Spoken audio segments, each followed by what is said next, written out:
What up guys, Afmoon here, and right now I'm gonna tell you my first impressions about this knife, Strider SNG concealed carry version, considering that I have it for a little more than 60 hours right now. So I didn't really plan to buy it, but I was talking about the SNG with a friend of mine, and then we checked some of the website that sold it, and they're pretty rare actually, because the SNG is pretty hard to find. And if you want to get it brand new, there are some websites that sells it, but they're generally out of stock. So the very few models available are not necessarily the ones that you want, you know. But I went on bluelinegear.com and they had exactly the model that I wanted, i.e. this one, because I don't like the tiger stripes on the blade, and the camo finish, it looks kinda, you know, worn out or rusty, according to me. But I really dig the stonewash finish, you know, and there was only one remaining. So you could also have the regular SNG with the stonewash blade and the flame TI, but yeah, it had the coyote brown scale on it, which I'm definitely not a big fan of. By the way, the SMF and the PT, that are respectively the bigger and the smaller version of this one, are way easier to find. You can find it way easier. So like I said, there was only one available, and I was like, shit man, I gotta get this one, you know. I can't miss it, I gotta get this one.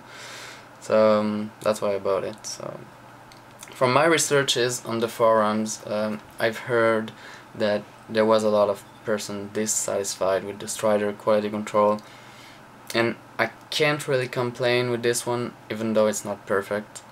Blade centering, I'm gonna give you a good shot here. Blade centering is nice, however not perfect, you know. The blade is slightly off-centered towards the TI scale here, which I prefer in a sense, because when the pivot will loosen up a little bit, the frame lock will push the blade more towards the G10 side. So if you want to say, I prefer having the tip off-center this way than this way. So yeah, I've also seen a lot of people complaining about the blade going too far into the lanyard hole here, which is definitely not the case of mine. It's pretty good on this criteria.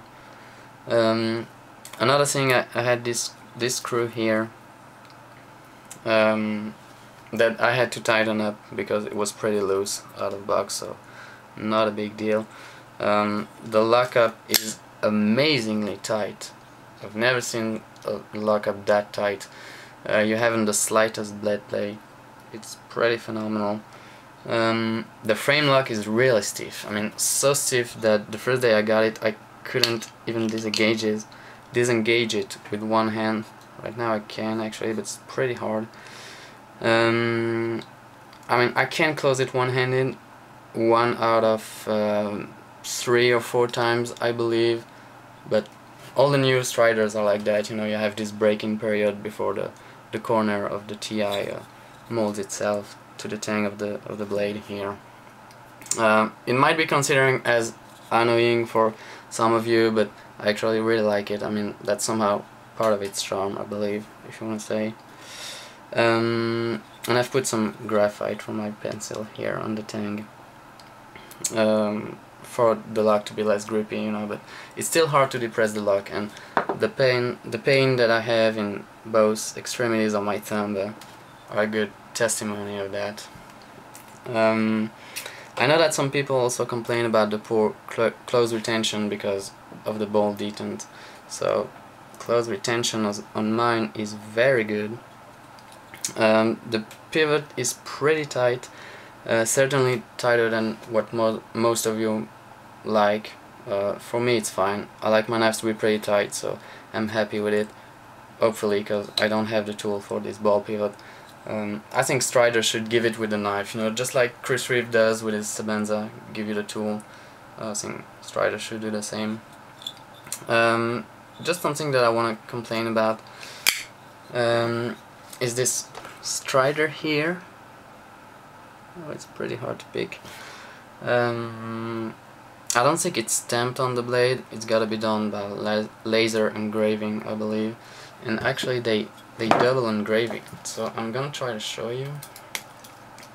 And I didn't notice it until my macro video. Alright. Don't know if you can see it right now.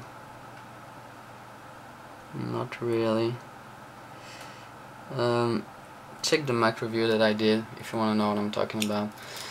But they double engraved it. I mean, come on, you know, 500 bucks and they're not even capable to put the name of their brand right.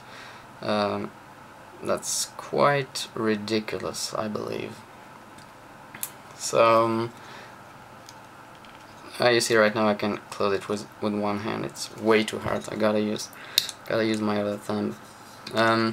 So yeah, I guess I was quite lucky with mine though. I haven't any major problem, but I think it's unacceptable for a knife of this price range to have such a poor quality control. And apparently the warranty is awesome, but if you send them, they're gonna fix it, you know, they're gonna fix all the issues or give you another one. But come on, you know, you expect more than this for almost 350 euros. I mean, you expect it to have an absolutely perfect fit and finish out of the box. That being said, the knife is superb, especially this TI side. You know, and even the G10, I mean, you have this really fine texturing, and I'm completely in love with this stone washed finish on the blade. So I think I'm gonna post this as a video response to the Cajun Blaze. He's a very cool guy on YouTube, and with his video of his SNG, it was the first time that I really took a look at this flame TI scale. So since I've seen this video, I'm just somehow obsessed by this finish, and I've always said that when I'll score an SNG I will take this titanium handle. And beyond the aesthetics, I mean, the texture is really cool. I can't say that it's grippy, but it's particular, you know, it just seems like nothing else. I really like this CC version, even though I can compare it with the regular because I've never handled one. The ergonomics are just amazing. That's just excellent. Again, can't close it with one hand. And if you've seen my Spyderco military review, maybe you remember that what kept me from buying the paramilitary one was the high ratio handle blade. And here you got, a big handle with a small cutting edge, but the blade is however pretty big, so aesthetically it's really pleasing and not disgracious at all, like the Para 1 was, in my personal opinion.